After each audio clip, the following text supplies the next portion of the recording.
We're back, and with us today is Dr. Christian von Lahr and Leprechaun Sprite here on the cover, an exact likeness of our wonderful Leprechaun who we channel in all of the books. Christian is the main channel of these books, and they talk about gems that you can employ in your life. Billy talks about a white type of, I think it's a milky jade for people that want to... This is Billy the pianist gnome. Yes, one of our gnomes. He goes through a whole list of different stones and gems that people can use. For instance, if you want to conceive a baby, there's a very strong gem for that. That was that milky white one I was talking about. There's also... The jasper, yes. Yeah, tourmaline, watermelon tourmaline is really big with the elves. Gold is very important to Yellow diamonds is also something they're enamored with. Who? The leprechauns also. Yeah, anything with that yellow or gold resonation, I think is important to them because I think it's tying into the leprechaun dust, don't you? Right. Maybe we should talk about how magic works. Sure. Why don't you start us off great. on that? Excellent. Okay. And this is also why most of us here in the physical, or normal people, I should say, don't think that there's something like magic. Again, because we're thinking everything is just what we see, feel, and hear. But we exist in other realms of consciousness, always have, always will. That's how we sleep at night. We pass over to the astral and come back. Mm-hmm. But there's a third plane up where we usually think of where heaven is. And it's also called the mental plane, though. Not just heaven, it's called the mental plane. Because our thoughts are made here, but they exist up there. Now, up there in the mental plane, it's been known for thousands and thousands of years. This is where all religions believe heaven exists, yes. Right? Yeah, but it's also where manifestation occurs. So up there, it's so undense like this that when you want something or want to do something, you just make it happen. You just like think with your of mind, it, right? Okay. So, and we do have a connection to that mental plane. So, the nature people, the gnomes, the leprechauns, and elves all tell us that if we manifest with our minds, it will happen. We can make it real. In fact, it is actually happening up there. Okay? The only difficulty is, can we get it to manifest here? Yes, if you believe and you understand.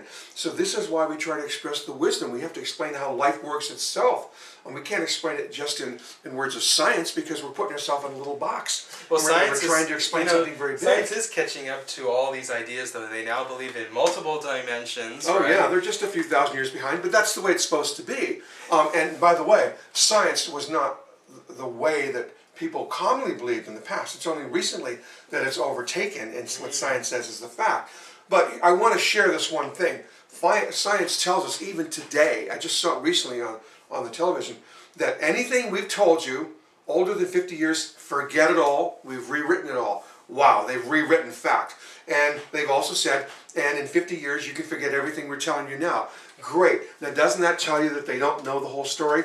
There is nothing about metaphysics and spirituality and nature, spirits and angels and life in other places and the consciousness of the world that has changed since the dawn of time. Whatever was written was always true, always will be true.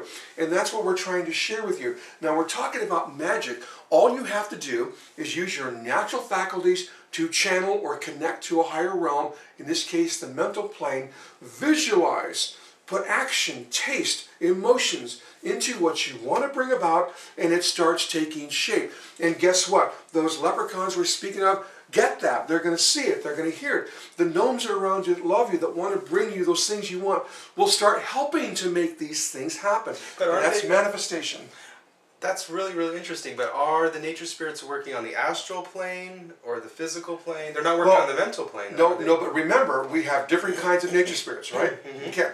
And so they all have their own particular area, most of them related here. Mm-hmm. But anytime we have a plane connection, we also have a connection, we skip one and go up higher, okay? So we do have a greater resonance with a plane one above, not Humans? Above us, everybody, every kind of life, okay? Okay. So remember, the leprechauns themselves already can go into the astral by nature because they're right on the cuffs, so to speak, of the physical and the astral. So they can go higher. But there's also sylphs, which is also a leprechaun, but there are different kinds of sylphs, and leprechaun's only one kind. Think of genies, for example, okay? So we do have the ability to also connect with higher planes. And so they are not necessarily up there working, but they're sensing that consciousness. They're feeling the direction, they're feeling the impulse, that somebody up there wants to help you. Who's going to be on the heavenly plane that wants to help us? Grandparents, great-grandparents, okay? And so they work through the kingdoms. They bring the birds around us, which is a clue that the angels are there, which is a clue that the fairies are there, which is a clue that there are other nature people there. That's right. So everybody comes together to help you. When you're thinking of what you want, it's a pure thought. It's clear. You're not confused. You add taste, action, smell, emotions. So in your mind, it's real. Yeah, the more real you can make it, the better manifestation possibility that's going to happen. Like Christian was saying, you want to add color and vibrancy to your picture. I remember thinking about getting a house and how we wanted to do that so much. And what we did is we found the right house and we colored it in with vibrant colors. You can do this in your mind or you can do it on paper. It's the same idea. But put a picket fence around it. Watch yourself painting it. Watch the flowers grow. Watch the kids going by on their skateboards so that you get that emotion and it's real. Exactly. Get the feeling of what it'll feel like. Who's going to help you get those feelings? The nature people. Gnomes bring up this emotion in you that make you feel happy. They bring out the inner child. If you have a dream or aspiration, you're certain, or you should be certain, that there are gnomes around you trying to go, yeah, go for that. Okay? Because they're trying to bring your wishes to you. And who makes the wishes happen? In a practical way is the leprechauns. So down here, they're making things happen too to make it come into being, come to fruition. Meeting the right person, being at the right place, finding that job, resolving a problem with a neighbor. Everybody's out there rooting for you. The only thing that stops us is this physical mind saying, that's okay, I'm going to do it all on my own. Guess what? That's ego. And as long as we keep functioning by ego, we're denying all the help and assistance we can get. And I know the leprechauns are a very big part of making magic come true, but I remember the gnomes telling us that they said they're like the workers getting all the groundwork done and making everything happen. Mm-hmm. I can remember another story where we had a leased car and it was getting close to turning it in. I think we had like a month and a half to go, and we wanted to order a specific car, or actually it was a truck, half SUV, half truck, and it isn't the easiest one to get. And so we put out that request that we really wanted to do this. We wanted to make this happen. We did it with the car company, and they says, well, we can order, but it's not necessarily going to happen. We don't know. We're not. It's very strange. You think you could just order whatever you wanted, but right? You know what was interesting about that incident? Remember how we said that the leprechauns want to help people with selfless wishes? Mm-hmm. What we'd wanted to do was get out there, get on the road, cross the country, back and forth and up and down, in and out. And we do this all the time. It was the perfect vehicle to do that. To go out sharing the experience of how to see nature spirits for real. We'd be in Chicago today, in San Francisco tomorrow, Philadelphia the next day. But you had to get all over the place, getting this story out, training people to see it.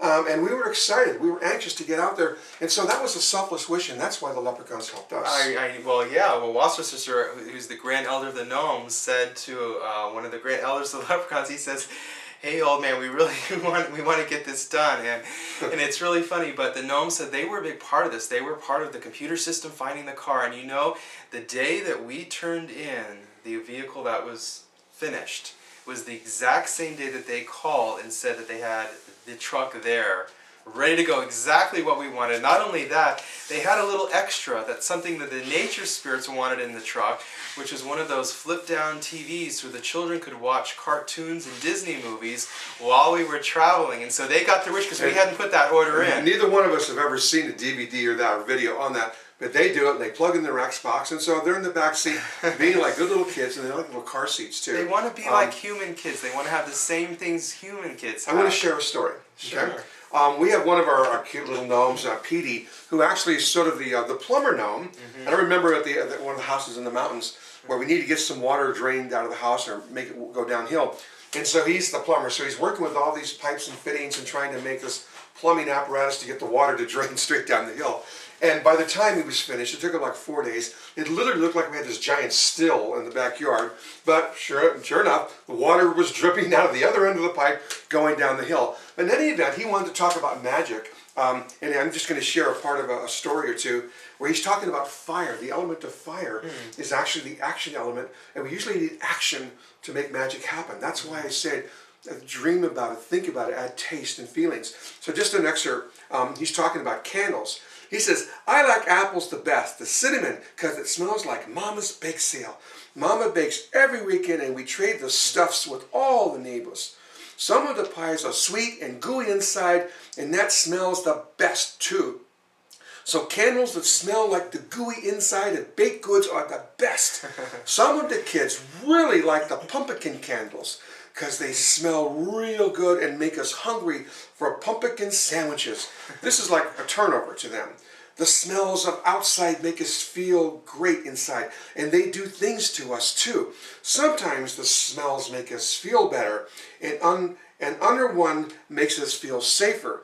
This is what it does for peoples too. So the nature spirits are saying, if you use these states of consciousness related to nature, like the flame, this is why people light candles, for example, and when they're praying or wishing, okay, they don't realize they're doing a form of magic, and there's nothing evil or negative about it. They're bringing in a natural element of action. Yeah, it's like the law of attraction meets the law of action. You have to actually do something, Right. and lighting a candle is a big part of that. Yeah, you're just adding the element which says, I want something to be done. Once you blend with the candle, it says what? Because there are correspondences with the roses and lavenders and things. So, like Christian is saying, you can use these essences of roses to dress the candles, so to speak. Sure. Using the essential oils, you can put it on the candle to heighten what you're trying to accomplish. Say you're trying to connect with a soulmate. But this is true for your garden too. The plants that you put on the balcony or that you're growing, okay? You're getting something magical starting. If you're looking for certain things in life, find those plants and rocks and crystals too that have a correspondence to what you're looking for or want, and you're performing magic. And it isn't just you, because the nature spirits go, oh, carrots. That means something to them. Or rose bushes. Oh, I know what you Love, want. romance. I know what you want. Or when they see those clovers or the sea moss. Okay, we need money over here, barrels of it. They went for the clovers. Okay? But all these things mean something to nature spirits too. So you're sending a message. You got to get involved. You got to make it clear. And you got to know that everyone possible, everything is going to help you. And when we come back, more on magic and the nature spirits.